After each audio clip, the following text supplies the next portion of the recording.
가난한 사람은 계속해서 가난해지고 그 가난은 자식에게까지 되물림 됩니다. 가난해지는 사람에게는 반드시 이유가 있고 부자가 될 때에는 이해할 수 없는 일이 일어난다. 가난해지는 이유는 무엇이고 그들만이 가지고 있는 습관에는 무엇이 있을까요? 첫째, 욕망이 크다. 사기를 당해 가난해지는 사람이 적지 않습니다. 귀가 얇아 돈 번다는 얘기에 솔깃해져 투자했다가 돈을 날리는 것입니다. 사기친 사람이 나쁜 것은 말할 필요도 없습니다. 하지만 사기를 당한 사람도 스스로 왜 희생양이 됐는지는 돌아볼 필요가 있습니다. 사기꾼은 돈을 가지고 있는지 여부보다도 돈을 바라는 욕망에 더 달려듭니다. 돈이 많아서 사기를 당하는 것이 아니라 그 욕망 때문에 사기를 당하는 것입니다. 돈 많은 사람만 사기를 당하는 게 아니라 가난한 사람도 당하는 이유가 여기에 있습니다. 돈이 있어서 사기꾼의 사냥감이 됐다기보다 돈에 대한 욕망이 커서 사기꾼의 표적이 됐을 가능성이 크다는 의미입니다. 돈 욕심이 많은 사람은 돈이 없으면 돈을 빌려서라도 고수익을 약속하는 사기에 달려듭니다. 재테크는 상식입니다. 욕심이 과하면 상식을 벗어난 투자 유혹에 넘어가 사기를 당하게 됩니다. 일확천금을 바라는 욕망은 가난으로 이끄는 사고방식입니다. 둘째, 바쁘다. 가난한 사람은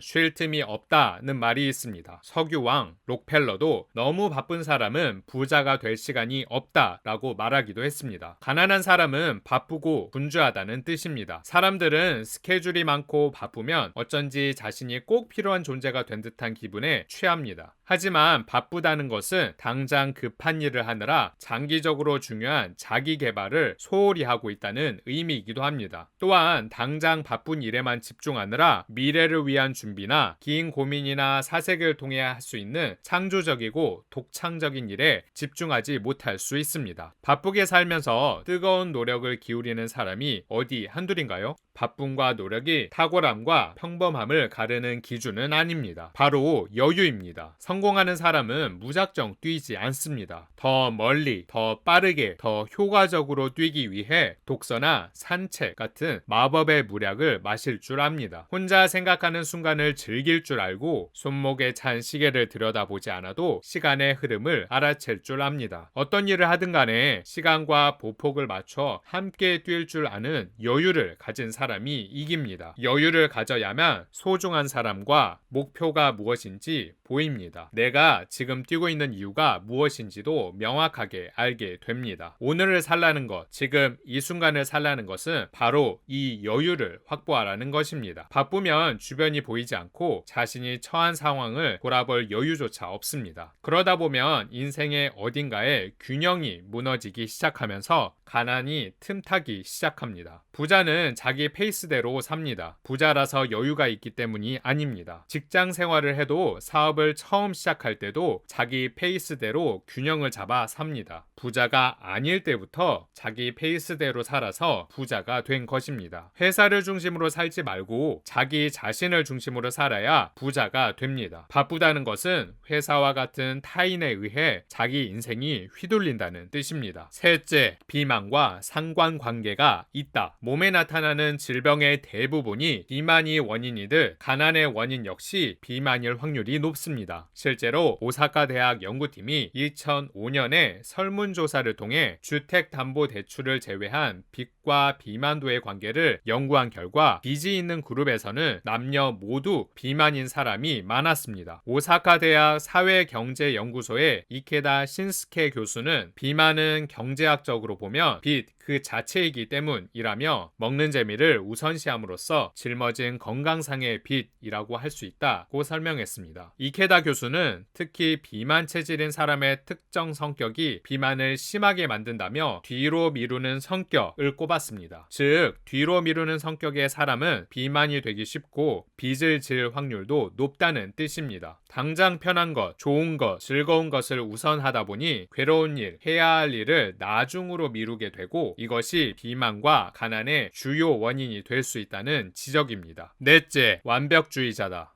결혼하고 싶은데 결혼하지 못하는 사람과 부자가 되고 싶은데 부자가 되지 못하는 사람 사이에는 공통점이 있습니다. 완벽함을 노리다 타이밍을 놓친다는 것입니다. 결혼을 원하면서 결혼하지 못한 사람은 완벽한 사람이 나타날 때까지 기다리거나 자신도 완벽한 사람이 되려고 저축을 하고 집을 구하며 열심을 내다 결혼할 때를 놓칩니다. 가난한 사람도 부자가 되기 위해 실패하지 않는 완벽한 방식을 바라다가 부자가 될 기회와 시간을 다 놓치는 것입니다. 그렇게 완벽한 타이밍과 계획을 세우며 아무것도 하지 않습니다. 게으른 완벽주의자가 되는 것입니다. 부자는 완벽해서 되는 것이 아닙니다. 끊임없는 실패를 통해서 완벽해지는 것이고 그 과정을 통해서 부자가 되는 것입니다. 해보지 않으면 절대 알 수 없는 것이 너무 많습니다. 우선 시도해보고 실패하다 보면 부자가 됩니다. 완벽한 사람이 부자가 되는 것이 아니라 인생의 한정된 운 속에서 끊임없이 시도하는 사람이 곧 부자가 됩니다. 다섯째, 미래의 가난에 둔감하다. 직장인이라면 매달 월급이 나오기 때문에 가난에 대해서 둔감한 경우가 많습니다. 그러다 구조조정을 당하거나 퇴직을 하게 되면 기존의 생활 수준을 유지하지 못하게 되면서 스스로 가난하다는 것을 자각하게 됩니다. 문제는 월급이 나오는 한 자신이 잠재적 가난의 상태에 있는 가난 복균자라는 사실을 모르고 있다는 점입니다. 죽을 때까지 여유 있는 생활을 할 수 없다면 잠재적 가난 상태입니다. 더 정확하게 이야기하면 나이가 들어 회사를 다닐 수 없을 때에 일을 하고 있는 지금의 생활을 유지할 수 없다면 잠재적 가난 상태인 것입니다. 이 사실을 깨닫지 못하면 결국 가난하게 됩니다. 여섯째, 인맥을 중시한다. 가난한 사람 대다수는 사교성이 좋고 성격도 좋아 주위 평판이 나쁘지 않다고 합니다. 이런 사람은 인맥이 좋은 것처럼 보이지만 나이가 들수록 절실한 것은 인맥이 아니라 노후 자산입니다. 사람과의 관계가 중요하지 않다는 뜻이 아닙니다. 다만 여러 모임에 나가 명함을 돌린다거나 술자리에서 만난다거나 하는 방식으로 만든 인맥은 인생에 별 도움이 안 된다는 의미입니다. 신뢰를 축으로 단단하게 쌓은 인맥이 아니라면 대개는 퇴직을 하는 등으로 자신의 끈이 떨어질 때 다 떨어져 나가는 허망한 인맥이 됩니다. 가난한 사람은 친구가 많은 것으로 마음을 달래는 데다 그 친구와의 교제에 야금야금 돈을 씁니다. 일곱째, 나눗셈으로 생각한다. 한 친구가 무려 200만원짜리 자전거를 사면서 이렇게 이야기합니다. 이걸 10년 타면 1년에 20만원을 내는 셈이야. 한 달에 대략 17,000원, 매일 타면 하루에 600원도 안 돼. 이렇게 나눗셈으로 생각하면 진짜 가치가 보여. 나눗셈으로 생각하면 비싼 물건도 싸게 보입니다. 무려 200만원짜리 자전거가 하루 600원으로 바뀌는 거지요. 이런 나눗셈 사고방식에 빠지면 돈 쓰는 것을 무서워하지 않게 됩니다. 이게 가난한 사람들의 잘못된 습관입니다. 신용카드 할부나 리볼빙 서비스는 나눗셈으로 고액의 지출을 작게 보이도록 만드는 대표적인 제도입니다. 주택담보대출도 갚아야 할 빚의 총액이 아니라 매달 내야 하는 원리금을 강조하며 부채를 가볍게 여기도록 만듭니다. 가난한 사람이 나눗셈으로 생각하는 반면 부자는 곱셈으로 생각합니다. 휴대폰 부가 서비스가 월 3,000원이라고 하면 가난한 사람들은 3,000원을 30으로 나누어 하루에 단돈 100원이라고 생각하지만 부자는 3,000원에 12를 곱해 1년에 36,000원이라고 셈합니다. 그렇게 진짜 내야 할 돈의 크기를 확인합니다. 그렇게 지출을 줄이고 미래 소득을 끌어오는 일을 하지 않습니다.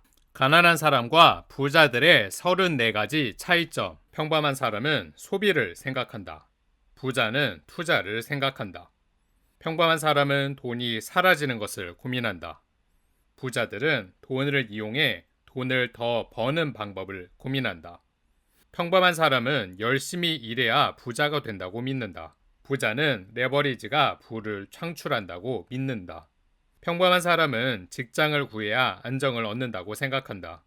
그에 반해 부자는 안정된 직장 같은 것은 없다는 걸 안다. 평범한 사람은 돈을 벌려면 일해야 한다고 믿는다. 부자들은 성취를 위해 일을 한다고 믿는다. 평범한 사람은 부자가 되기를 원한다.